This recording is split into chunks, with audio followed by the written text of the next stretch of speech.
Hello again, Jay Greason and Chris Lee of Southeastern 16. I'm Chris Lee, here to preview SEC baseball series this weekend. Here's what we have on tap. We're going to do Vanderbilt at Tennessee in a separate video. We're also going to do Arkansas at LSU in a separate video, which is going to leave us with the following 6 series. We will start with the Thursday night series. That is South Carolina at Auburn. And unless I goof, we're going to go in this order. Oklahoma at Kentucky, Georgia at Alabama, Missouri at Texas A&M, followed by Florida at Texas, and finally Ole Miss at Mississippi State. We will go that order because that's the order they're listed on the SEC schedule, not to discriminate. So we're going to dive into those in just a minute. We'll give you previews. We'll give you predictions. By the way, Alfred Esmond and Graham Doty normally join us, not here for this episode, but they will be posting their picks on Twitter. Before we get into the series, just a reminder, help those who help out the show. And in this case, that's Cherubundi. I've been using their products. You can see the empty tart cherry juice bottle. That's because I've consumed it. The gummies are good. They have sleep gummies. They also have gummies just that provide the same benefits as the juice if you want them in that form. They've also got the cherry juice concentrate, good for on the go. What is this for? If you like to exercise, good for reducing soreness, aiding recovery. It's got antioxidants, all kinds of good stuff. They got gummies for your sleep.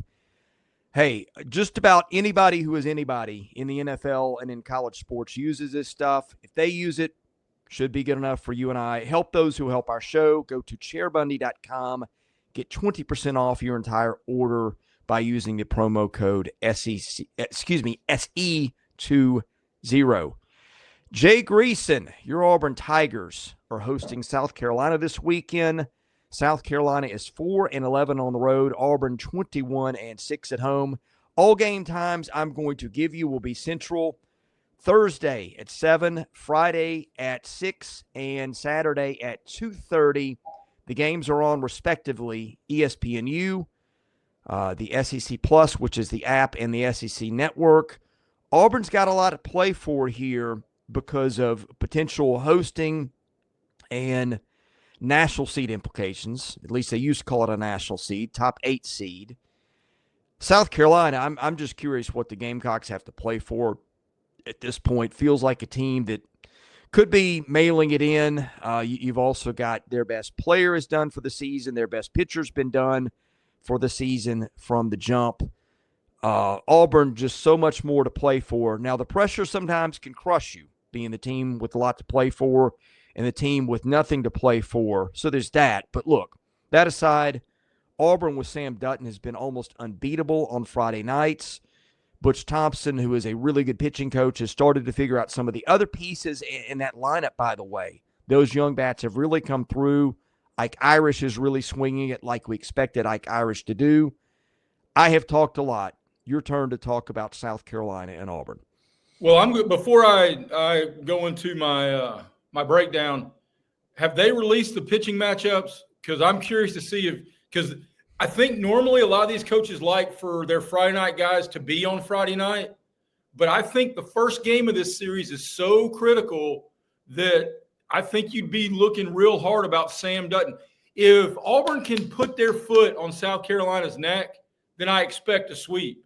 But if you let them steal a game and then everybody gets uneasy, because we've talked about it with Missouri, and South Carolina is not the RPI hit Missouri, losing to Missouri would be, but it would ding the resume a team that's 4-10 in the league to take one at Plainsman Park. And look, do I think Auburn hosts a regional almost regardless? Absolutely. But I think if their aspirations are being in the top 8, they really need, I'm not going to say need, but I think they truly want, before going to Oxford, they really want all 3 of these. So my question about the pitching matchup. Yeah, well, let me take your second observation and add a little insight there. Auburn is 13-11 in the league, and so I think getting 3 sweeping South Carolina, I think Auburn at that point, probably no matter what happens at Ole Miss, is going to host based on a 16-win conference season, and the metrics, the RPI, the KPI are always great. Now, look, you don't want to find out the hard way, but if you're Auburn, you can maybe clinch a lot of your fate before you even have to go to Oxford. Number two, I looked it up. Auburn has only had one Thursday starting series. That was at Texas. It threw Sam Dutton. I would presume that is the way that Auburn is going to go. Now, my bigger question is who throws games 2 or 3, and we don't have that at the moment. That's been Cade Fisher some. He pitched out of the bullpen last week and pitched really well in Game 3 against Tennessee. And you also had Christian Chatterton, who started that game, who was a very gifted freshman arm who has had an outstanding freshman year. So I think those could be the options. Cam Tilley could go in some capacity for Auburn and also throw out of the pen. For South Carolina, the Gamecocks have been going Brandon Stone on Fridays, which has worked out better than anybody imagined. They have also thrown Jake McCoy, I think, in the 2 spot, and Dylan Eskew, I believe, in the 3. Don't have it in front of us, but I think that's a pretty good projection. And remember, Auburn will face a lineup without Ethan Petrie, who's a righty, and Auburn will be starting, if I'm right about that, Dutton's a righty, Chatterton's a righty, and Fisher and Tilley. Fisher's a lefty, Tilley's a righty. So maybe more than people needed there, but there's the breakdown. Well, and a guy who's been pretty reliable out of the pen, the Myers kid, is a lefty who's got strikeout stuff for Auburn. And one of the things as we were getting ready for this, I'm not certain. I know you're certain with his work, but Keith Law had a really detailed mock first-round draft. And for all the series we talk about, I'll bring up the SEC players he's got pegged in that first round, and it's apropos here because he has Ike Irish going to the Twins at pick 16. Ooh, yeah. And considering, and he has him as a catcher, and he calls him, of course, a back-first catcher with a great arm, but needs to work on some of his skills, not only receiving but blocking. Ike Irish is a first-round back, and with South Carolina losing the closest thing they have to a first-round back, not to spend too much time on a team tied for 7th and a team deadlocked and destined for 15th. But, of course, we're all picking Auburn to win the series. I think Auburn is going to really go for a sweep, and I think they get it. Yeah, I do too. By the way, Ike Irish, if he went to the Twins, would be joining, I think Eduardo Julian is still there, former Auburn third baseman who was part of that College World Series team. So that would be kind of interesting. Yeah, I mean, I feel like the wedding minister who says, is there any reason these people shouldn't be wed? Like, is there any reason that have you ever been at one of those when somebody actually said something? No, I have not, and I hope I never am. Me too. I mean, it happens in the movies and The Graduate and all the famous scenes of guys throwing their hands up and Wedding Crashers. And side note, why did they not make Funeral Crashers as the sequel to Wedding Crashers? I mean, that might be just a little too dark, maybe. I don't know. But that was a time where comedy could be a little more footloose. Right. No offense, Kevin Bacon. But I think, yeah. So, yes, I think I'll be interested to see what Graham and Alfred post on Twitter. But and next year, when we do these predictions, I think if you call a sweep and get a sweep, it should be worth more than calling a series win. We could make that a rule. I think we probably will, since I'm the guy that has a say in that. Don't let me forget it. It's not necessarily who you know. It's who you know and how well.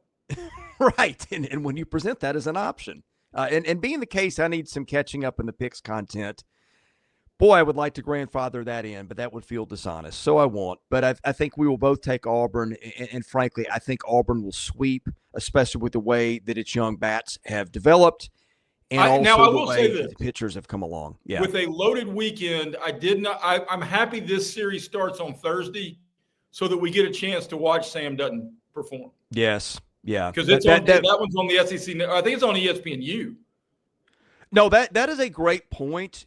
there have been so many great Friday guys that I think some of the guys and their talents have not been appreciated because they are competing with so many other eyeballs. So yeah, that's good in this case that the country gets to see more of Sam Dutton because boy, Sam Dutton is fun to watch and what a great story. Okay, speaking of series with things on the line, I think Oklahoma's chances of hosting are slim, but hey, go to Lexington and sweep.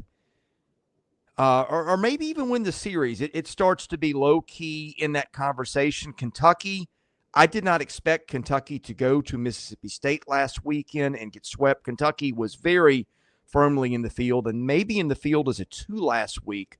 Going to Mississippi State and getting swept has really put Kentucky in a position of vulnerability because Kentucky has got to go next weekend to Vanderbilt, which also has some stuff to play for. Okay, Sooners are 9-6 on the road.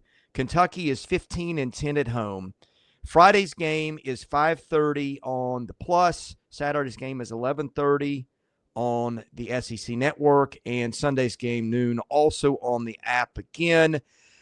I would say projecting pitching matchups, Oklahoma has gone Kyson Witherspoon, I believe, in every game, one situation. I'm not going to write that in blood, but I think that is the case. It has been going Cade Crossland in the 2 and Malachi Witherspoon in the 3. As for Kentucky, let me make sure I've got this right. I know working backwards, they've been going Ben Cleaver on game 3 situations. Nick McKay has been their game 2, and Nate Harris, their game 1 guy, who is probably, well, he and McKay have been effective about to the same degree. McKay is just more durable. Harris is really more kind of an opener than a go deep into the game starter. Not that Kentucky is opposed to that. I think we start here. Malachi Witherspoon has just been almost unbeatable in game 1 situations. Feels to me like the way Kentucky's pitching is set up, I'm going to go ahead and concede that game to Oklahoma. The question is games 2 and 3. If I'm right about that, can Kentucky take both of them? I think it's got a shot, but now hear me out. Cade Crossland has been really good in a lot of his starts lately. He is, let me make sure this, a lefty. I don't know what Kentucky's platoon splits are, but I will tell you of their normal bats. It is going to be a very right-handed, heavy lineup. You got Tyler Bell and Luke Lawrence, who've got the most plate appearances. They're both switch hitters. I don't know their lefty-righty splits, but Cole Hage, who's their best hitter, is a righty, so maybe that tilts a little bit towards Kentucky. And then Malachi Witherspoon has gotten hit a lot of Sundays. Ben Cleaver's been elite as a Sunday guy. So I think the final 2 are interesting. I'm tending to lean a little bit more towards Kentucky winning the series after dropping game 1. I don't, or if we take and we'll get to it here in a minute, Magnolia State fans, but if you take the baseball egg bowl out of this because of the emotional factor, I don't think anybody has more at stake this weekend than Kentucky. Yes.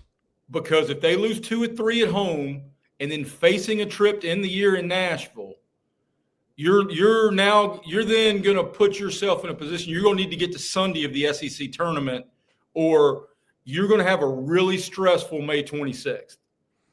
Really stressful May 26th about even getting into the tournament. Because and you're behind Mississippi State. Kentucky is going to scoreboard watch. We're to the place now that we've got a lot of teams in this league scoreboard watching. So, because Kentucky is desperate for Ole Miss to go to Starkville and sweep. Now, and to supplement your argument there, Mississippi State gets the free spot on the bingo card next week. Yeah, they do. So if conference wins matter, State's got an easier path, and by the way, the series wins. So you're in complete agreement. Kentucky has got as much to play for as just about anybody this weekend in the league. While we're at it, I'll give you a best guess. Where do you think Keith Law, and he writes for The Athletic, and I'm taking this off The Athletic, and I want to give all full credit because he knows baseball prospects as well as anybody doing what we do for a living. He has turned it into a cottage industry for himself. Yep. Where do you think he has Kyson Witherspoon in the first round of the draft next month. I'm just going to plant a flag on 5, give or take a couple of spots. 5 is exactly right to the St. Louis Cardinals. Okay. And I mean, he is a power arm. You trot him out there, and you only put 2 guys in the bullpen just in case the umpire is squeezing him or however you go. I mean, I honestly think, and it's funny because you mentioned it, Kentucky may have as good a 3 as there is in the league. It's either Kentucky or Vandy in terms of consistency as their game 3 starters who you trust now. And so we're now hinging a potential host spot for Oklahoma, a potential being bubblicious for Kentucky on a game 2 matchup. If the numbers point us Kentucky huge edge in game 3, Oklahoma huge edge in game 1, how big is just one Saturday start from two teams looking to their number 2 pitcher? Yeah. I think that may be the one that decides it. Crossland, the free passes have been a little bit of an issue. He's at about a 14% rate there. Like I said, unless he or Kentucky's lineup have got reverse splits, the platoon situation favors Kentucky because of the handedness, just a lot of righties against a lefty. And Kentucky is not a team that walks as much as some teams in the league, but they do walk some, so that's something to watch too. Both of these teams run, so, I mean, in some ways, I think that's going to negate some of their strengths because what's the old adage? How do you have success against a team that presses? You press them.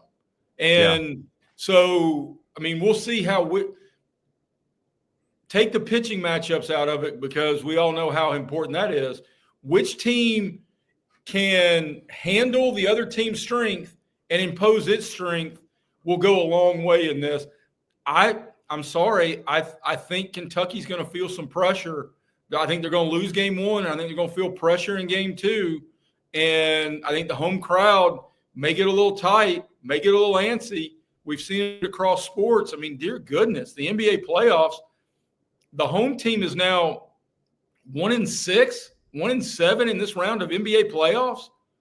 1-6 in this round. So I'm taking Oklahoma because I'm thinking Graham's going to take Kentucky because I'm also looking to make up space on our leader.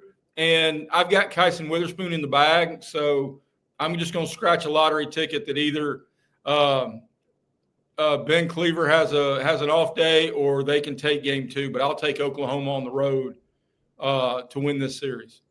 Okay, you brought up something that I'm glad you brought up. Kentucky's only 15-10 at home, and Oklahoma's 9-6 on the road. There's something like Tennessee being one of them that just seem like they're playing better on the road right now. And I don't know if that's schedule or just, a fluke of baseball or if there's something to it.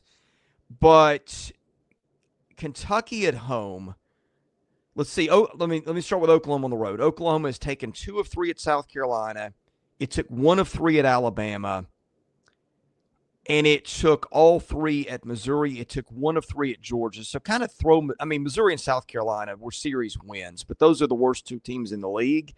It did play Georgia competitively and got one of those, and it did play Alabama competitively and got one of those. Could have easily taken 2 of 3 at Alabama.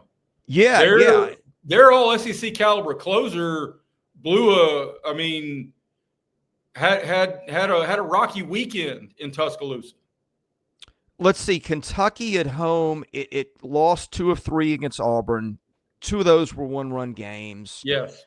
Ole Miss, it lost 2 of 3. A 1-run win, a 1-run loss, and a 2-run loss. At Tennessee, home against Texas, a 1-run loss, a 1-run win, a 3-run loss. And in South Carolina, a 4-run win, a 6-run win, and a 1-run loss. Catching Texas in that stage where Texas was getting anybody, anywhere, anytime. Okay, put that on your notes. Yeah, man, I don't know. The more I look at this one, the more confused I get. Yes.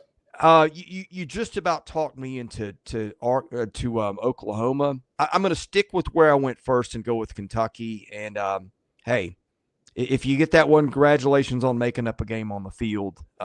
You've done a better job at this than I have. Not by much. Yeah, I think both of us are probably better at unwinding what's happened so far than telling you what's ahead. So just for full disclosure. All right, next up we've got Georgia at Alabama. Georgia has been 9-8 on the road. Alabama 28-6 at home. I got to see Alabama in person last week a little bit. Really like that ball club. Alabama also got a big midweek win over Troy. Game times, again, all central, Friday at 6, Saturday at 4, Sunday at noon. Those first two games are on the app. The last game is on the SEC network. I'm going to dig into Georgia's road versus home performance a little bit just to give you more than just the record. Did sweep Florida at Florida when Florida was not playing as well and was wobbly after getting whacked by Tennessee and Knoxville when the Vols were just on fire. 3 losses on the road at Texas, all decently close games, and then swept at Vanderbilt in 2 fairly close games and 1 blowout in the middle. And then Georgia hit the free spot on the road bingo card last week at Missouri. So I don't know, again, what to make of that. There's a lot of really hot and cold with Texas and Missouri in there and Vandy in between on a weird weekend. But I think the bigger thing, maybe not the results, the run totals, Jay. Other than that series at Florida where Georgia just scored at will, the run scoring totals on the road have been a lot lower for Georgia. They've gotten 1, 4, and 3 at Texas. They got 1, 7, and 2 at Vandy. Now, that may just be running into elite pitching staffs. I don't know what it is. And then at Missouri, but here's the thing that really bothered me. At Missouri, they only got 9, 5, and 4 in Columbia, which, like, I feel like you and I had a shot at hitting Missouri pitching this year. Oh, I'm going 2 for 3. Probably draw a walk, probably get a little arrogant, and somebody's going to plunk me. That's okay.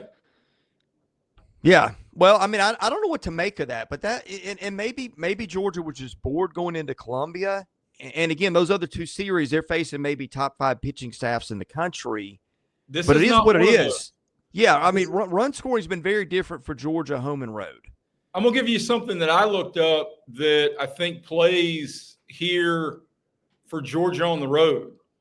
Sewell Thomas Stadium is 320 down the lines, 360 in the power alleys, and only 390 to center. That is not a big ballpark. Yeah. So I'm not saying it's got the jet stream to right center that Foley Field does, but what I am saying is a whole lot of fly balls at maybe a Vandy or a Texas find their way into row 2 in left center for some of Georgia's power guys. I will say this, for all of their gaudy numbers from a couple of guys who are going to rightly and have earned in this league with those gaudy numbers some postseason accolades, none of those Georgia hitters were projected either in Keith Law's first round or in the next 10 or 15 names to watch. You know, it's funny. I noticed that too. I'm about 120 deep through Baseball Americas, and there wasn't a Georgia player in there. And the guy that I thought might be in there was Colton Smith, honestly, which I don't believe he was, who's a very talented starter for Georgia.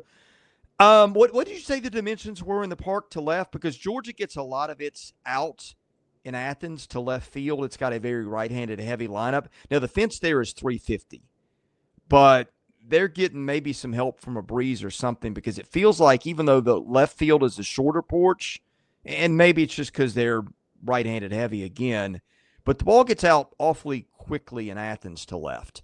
In Tuscaloosa, what I saw online is foul lines at 320, power alleys at 360, dead center at 390. Okay. Yeah, well, that's that's not great if you're Alabama pitching, and they did give up some home runs late to lose that Vandy series. Alabama, by the way, has hit 82 home runs. Its pitching staff now, here's the thing that could be a separator. Alabama allows home runs 2.4% of the time, which is a pretty decent rate in this day and age of college baseball. Georgia's hit 119 home runs. Its staff gives them up at a 2.9% rate. So over the course of the weekend, you'll see 120 batters. Yeah. That's maybe a home run difference there, all things being considered. Well, between the staffs, I think we're now to the place of our obligatory brought to you by Cheribundi. If Justin LeBron is not going to produce, I don't see how they win this series. I'll tell you what I'm also really intrigued to see in a box score or something else, because while his talent certainly merits to be in the 2 and the 3 hole, at what point do you look about maybe sliding him back, either to take some pressure off or just in the analytical sense, getting somebody up there who's swinging a hotter bat? Yeah, now I will say this. He had not hit a home run in about, I think, 15 games. I was doing radio this morning. That came up. I was doing it in Alabama, and they said, hey, he did hit one against Troy yesterday.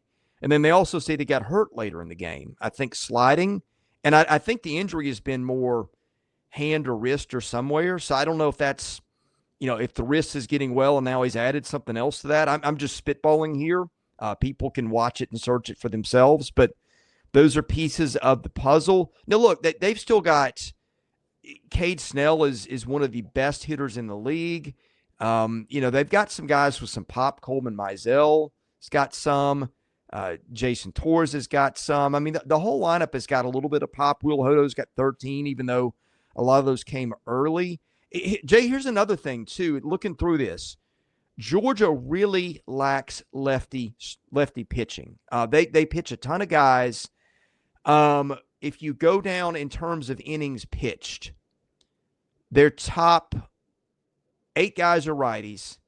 And you get to Charlie Goldstein, who's thrown 21 innings. Alton Davis, the second, has thrown 20 2/3. Those are their 2 most frequently used lefties. The only other lefty on the staff is Colin Caldwell, who's thrown 3 innings. Alabama's lineup. Fowler's a lefty. Snell's a lefty. Hodo's a lefty. Mizell's a lefty. Neal's a lefty. So there's that. It's a little bit more predominantly lefty, including Snell, who's your and Hodo, who are your biggest power options for the time. And since you did the radio hit, and I'm glad you mentioned it, Snell and LeBron homered yesterday, and that's a monstrous midweek. I mean, a lot of times we skim over the midweek. Not only is it monstrous that LeBron got back into leaving the building, but Troy's a tournament team. And if Alabama's going to stack some bricks down the stretch, you take 2 of 3 right now, and Alabama's looking inside that top 16 as much as anybody in this league among those hosting bubble teams. Yeah. One other thing I mentioned, because they both have a lot to play for, right? Georgia's firmly in national seed territory, and Alabama, I think, has got a better hosting resume than people realize. I would have them hosting today, even after losing the series at Vanderbilt last week. Bama's top 2 starters, well, not their top 2, but 2 of their 3 weekend guys are Riley Quick, who I bet Keith Law also has as a first rounder or close, and Zayde Adams, a lefty, who I think was top 100 or maybe top 125 at BA, so that makes him a 3rd or 4th round pick. He looked good last weekend, not overpowering, but kind of tough to square up. And then Tyler Fay is their opener. He's also a righty. So that's 2 of the 3 guys are righties. In their bullpen, Myers, Osmer, their best 2 guys are also righties. So, again, you're looking at a Georgia lineup that's very right-handed heavy that they're going up against. Keith Law has Riley Quick 24th overall to Detroit, and says this, which is a great compliment to his pedigree and his polish, that Quick could even be a guy who could help the Major League Tigers in a bullpen role this year if they are so inclined. Wow, that's high praise. It is high praise. Now, I feel like we've talked more about Alabama. I don't mean to be unfair to George. So let's mention this. My goodness, the power in this lineup. Slade Alford's got 15 home runs. He's been consistent. Colby Branch with 11. Robbie Burnett with 19, which I believe leads the SEC. He has also stolen 16 bases. And I feel like Alabama held Vanderbilt kind of in check pretty easily in terms of the running game. Trey Phelps has got only 7. He's capable of more. Devin Ovey's got 10, and Rylan Zaborowski's got 16. Feels like he's been stuck in that range for a while. Also power hitting out of the catching position, Daniel Jackson's got 10, and their other catcher is Henry Hunter, who's got 7. So, yeah, I feel like we've talked it to death. I'm going to go Alabama here.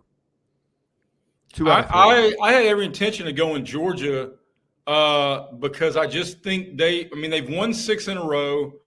And yeah, 3 of them were the bingo card, which I love that for the free space in the middle of the bingo card.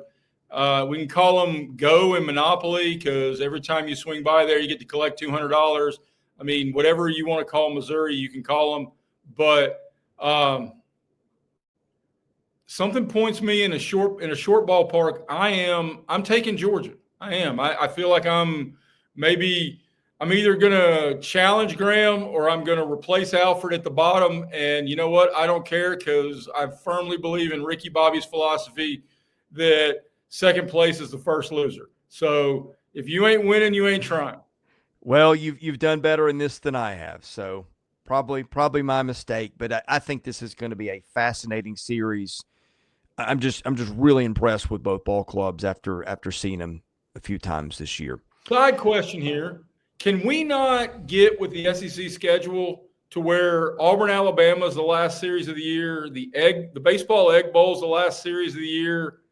Can we not get some of those? I mean, you know more about it and the inner workings of it, hey, the Auburn, Alabama series is great, and they'll probably set attendance records in Starkville this weekend. And I don't know where we're going next, but it just feels like some of those games should be like Tennessee. Well, Tennessee Vandy's the penultimate week of the season. Mm-hmm.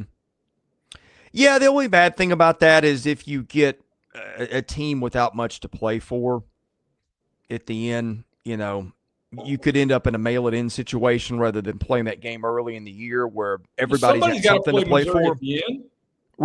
Right, there's that also, but I'm guessing that's the reason, but I don't know why.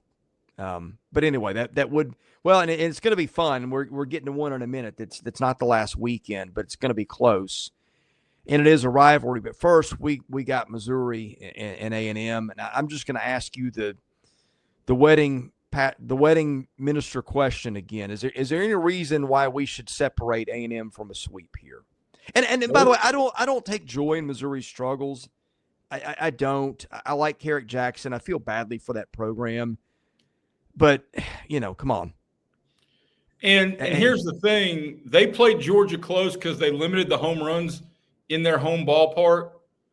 They're not going to be able to limit as consistent a 1-2-3 starting rotation as there's been in the league. So, I mean, not only do I expect a sweep, I would expect a run differential in the 15 plus over the 3 games. I don't even expect these to be real close. And for those wondering, Keith Law has Lavalette, I think at 11. Let me double check that, Chris. And says that he has fallen because of a lot of the strikeout tendencies. And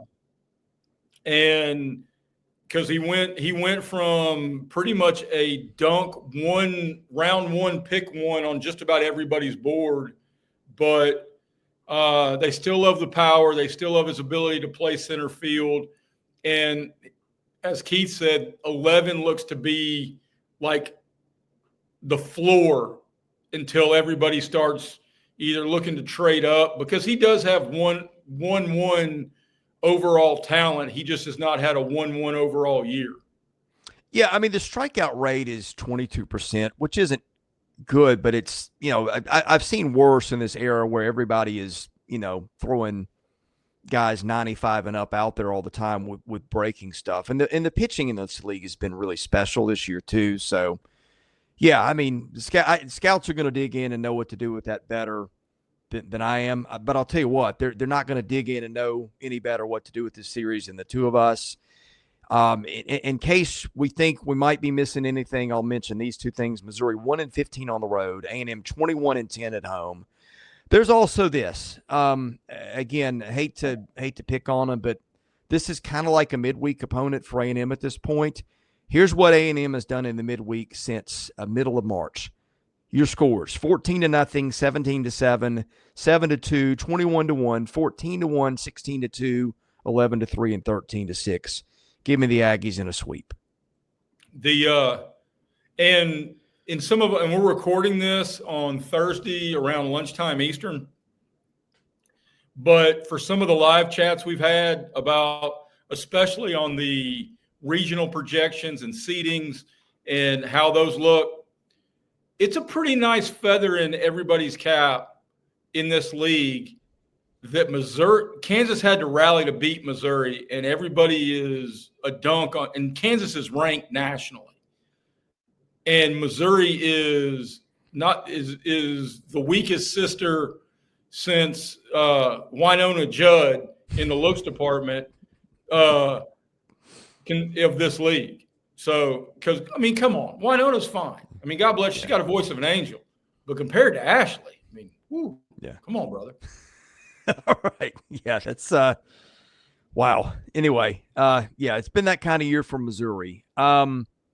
Also been that kind of year in reverse for Texas, which was finally mortal last weekend when Arkansas just rolled the Longhorns in Fayetteville. Are injuries catching up with Texas? I don't know. We might find out a little bit more this weekend.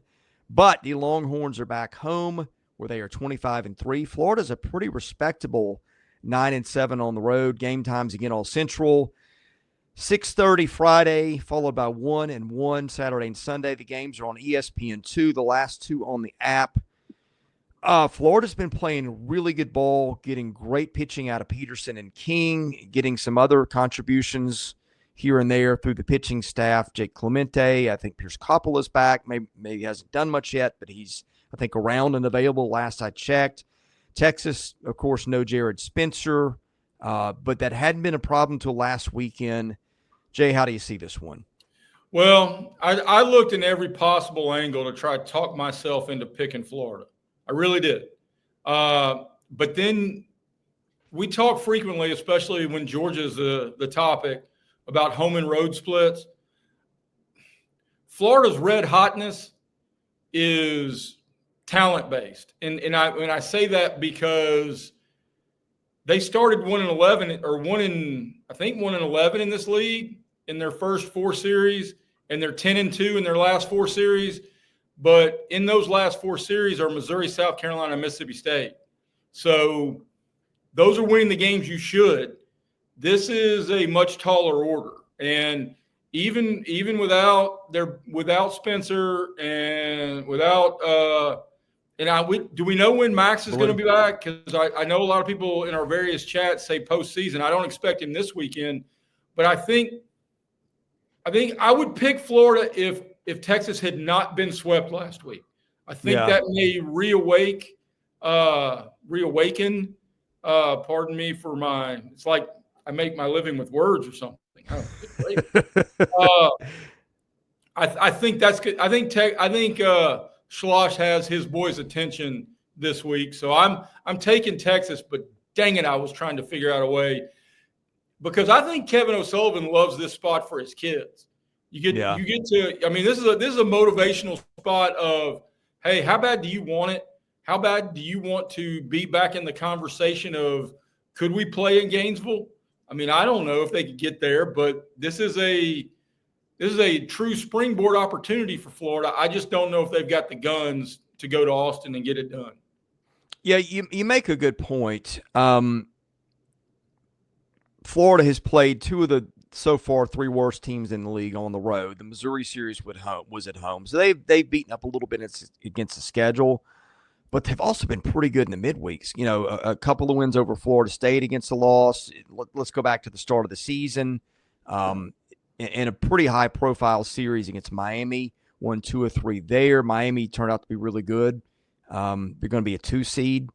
So, yeah, I mean, there's a little bit of mixed results in terms of who they've beaten. They have beaten up on the lower part of the league in some instances, but also have some quality series wins. The other thing is Florida does have some power. 77 home runs on the year, whereas Texas has got not that many. Well, 73, closer than I thought. Texas does one really good thing, though. Well, Texas does a lot of good things, really, but it does this one exceptionally well. It keeps the ball in the park, 2.1% home run rate. It was well under that last weekend until Arkansas just kind of went off in that regard. So I like Texas's pitching and defense. I do think Texas came back to the pack a little bit, and the 19-2 to start was a little bit of an overachievement, especially with the 2 big missing parts. But I still think at the end it's a really great, if not elite, ball club. And that feels like a tall order for Florida after Texas, if it needed to have its attention gotten, and maybe it did after that base running blunder. I think Jim Schlossnagle will have it this weekend. I will take Texas too, but I think Florida's capable of getting a game here. I think in these competitive series, especially as we move forward, when the regular season turns to the tournament, which turns then to the regionals and super regionals, you can't overstate the importance of Volantis in a leverage situation of a tie game wherever Schloss wants to bring him in. Wherever he wants to use him, and you go forward and you've got a guy who gives your offense either a chance to make up a 1-run hole or take a lead in a tie game whenever it may work itself out. Yeah, well, and to that, he's usually an in-game guy, but he can go a couple innings. But Duplantier, Jason Flores have been effective in that spot too. Max Grubbs is kind of your utility knife that you can plug in to start if you want, like you did last year, or in relief. I feel like we're going to get into the bullpens in all these games. And Florida has found some things that have worked lately. I mean, Clemente was pretty good in a longer relief stint last weekend, if I remember correctly. But I think when you're stacking the pieces against each other, Texas, especially with Volantis, clearly with the edge there. I agree. I think we're both on the same page, and I'll be shocked if Graham or Alfred do not agree. Well, let's see if we're on the same page here. Ole Miss at Mississippi State. The Rebels are 8-6 at home. I'll let you find Mississippi State's. Rebels 8-6 on the road. Maybe you can look at Mississippi State's home record. 20-7. There it is. At home are the Bulldogs. Game times. All Central. Friday 7:30, Saturday 2, Sunday at 1. The last 2 games are on the app. The first game is on the SEC network. Hey, both teams with a lot of things to play for here, not just the rivalry. Ole Miss is within shouting distance of a host. And, I think, if they win it, they're still going to be right there with a shot to do it. If they win this series, if they don't get crowded out by all their SEC brethren, if they sweep this series, I don't know how you can end the weekend taking Ole Miss is anything other than a host. That said, I guess the coach firing has gotten Mississippi State's attention. The Bulldogs won what I thought was a bad stylistic matchup with Kentucky last week and won it pretty convincingly. I've said all along, State is flawed, but it's also played a little better than the record, and I think this one will be interesting there. I think that both of them got good lineups. I trust Ole Miss a little bit more for the pop, but the pitching depth, and boy, that's been an issue for both these teams. That part's interesting. It's extremely interesting, and even to the point of, Hunter Elliott's been Ole Miss's best starter. Now, maybe you can make a hard argument their 2 best pitchers are Mason Morris and Connor Spencer. But in terms of a guy who's getting the ball every weekend, it's been Hunter Elliott. Do you sit down and have a conversation with him and say, hey, bud, we may need you in game 2 because do you want to put a guy with a 3.71 ERA starting against Pico? Yeah, but here's the counterpoint.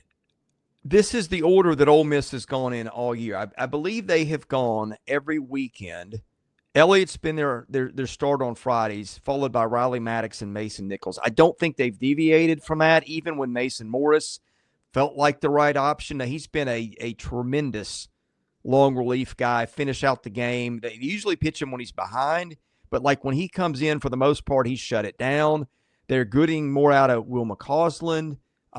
Walker Hooks has been good at times. I think Braden Jones, another guy that's helped them a little bit, he's done for the year. For State, Pico's been a rock. It's been the other guys. Ligon and Sierra have been kind of off and on, and their bullpen is talented, but boy, did it really struggle, for most of April, and then, turned over a new leaf against Kentucky. Now, here's something to watch, Jay. You mentioned Hunter Elliott, and I've watched him pitch a few times this year. He is very tough to hit. He doesn't give you a lot. He tries to get that corner, and he'll either miss it or he won't give you much to square up. Now, here's the issue, though. Mississippi State is one of the lowest walk rate teams in the league. As a team, they walk 11% of the time. So that's something to watch in the opening matchup.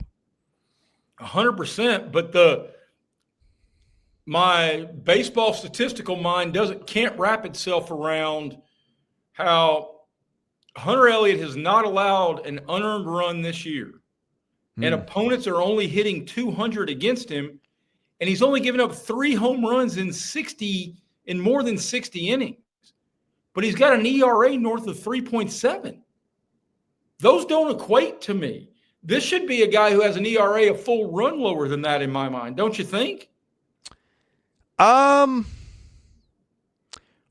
when you got a 17% free pass rate, that makes it difficult. Keeping the ball. And he's hit 12 guys. Yeah. Well, keeping the ball in the park, and that's part of free pass rate. I include that in there. He does keep the ball in the park because, again, I've watched him pitch.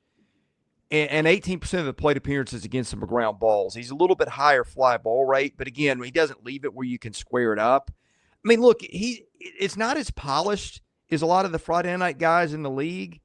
It lends to some high pitch counts and some things like that. It's not pretty, but it's been super effective. Now, if we've kind of picked at Ole Miss's pitching a little bit, although I love those two guys. The Spencer and Morris kids are tremendous. Their lineup's better than Mississippi State's. So, I mean, the tug of war here is about emotion and direction. I expect a raucous crowd, that every seat to have a fanny in it. And I'm taking the Bulldogs. I really am. I think I'm going there too. By the way, Mississippi State per 9 innings has actually scored more runs than Ole Miss this year. I've got a thing because we get so many run rule games that right. If you're ahead in the 7th in your ballpark, you lose a third of your potential, innings to hit in. So I find that interesting. I think I like the pop that Ole Miss has got more. Although State's got 80 home runs, that's in kind of a quiet way. Ace Reese has got 16. Hunter Hines has come on lately. He's got 11 bombs. He was really struggling middle of the season. The Foley Sullivan. Kid? Yeah, well, that's Ole Miss. I'm talking State right now. Yeah. Noah Sullivan has been one of the more underrated, under-talked about players in the league. He's got 11 bombs. Yeah, I mean, and Ole Miss, the damage gets done. Utermark's got, 13, biggest second baseman in the history of baseball, maybe. Ryan Moorman's got 10. Foley's got 15 in limited time. He's just been a power machine lately. And Mitchell Sanford, the New Orleans transfers, got 12. They've also got a bunch of guys in that 7, 8, 9 range, and that includes Luke Hill, who I could argue is their best hitter, and he's got 8 with 16 steals. It's going to be fun to watch. This will be one I follow scoreboards as well as just about everybody in the state of Kentucky rooting for Ole Miss. So, yeah. But I got the Bulldogs taking 2 or 3, and if Graham was here, he would have some details about the horrors that the Rebels have suffered in Starkville, and also Dachshund races. So we'll bring those a little later in the weekend. Maybe we've talked about the Dachshund races a little bit. I got to see film of that. I'll look that up on YouTube.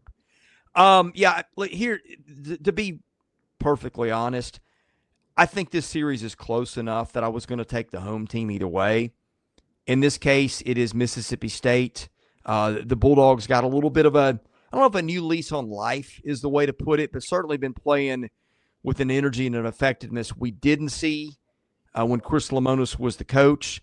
I'm going to ride with the home team and some momentum from last week, and I'll take State, but no outcome will surprise me. All right, we're going to do Vanderbilt, Tennessee, and Arkansas, LSU in separate videos, so be sure to look for those. And yeah, reactions Thursday night, Friday night, Saturday night, and Sunday night after the games are played, or maybe close to the end. Sometimes we will start with 2 or 3 games left to play and just go with it.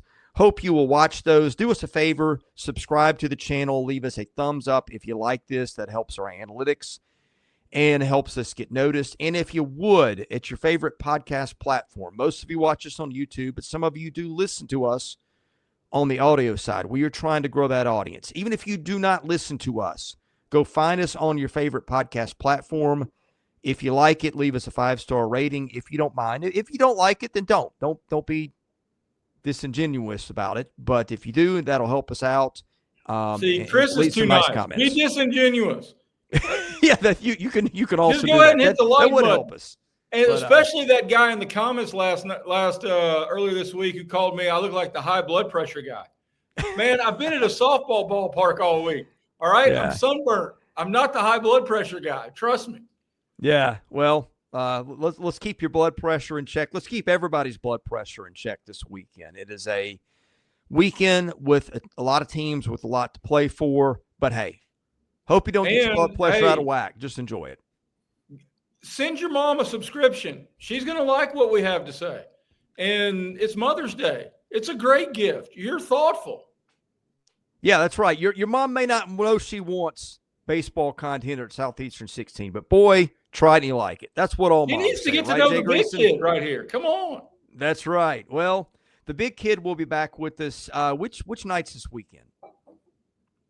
I'm going to try tomorrow night because I'm planning on watching Auburn. Friday and Saturday are tough because my daughter's state sectional softball stuff's going on, but I'll make time for Sunday. Yeah, all right. Well, I think I'll be here for all of them.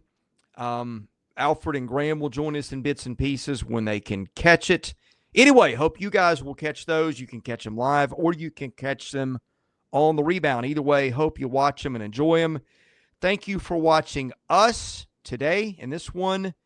God bless you. Have a great weekend. We'll see you soon with more football, baseball, and basketball content here at Southeastern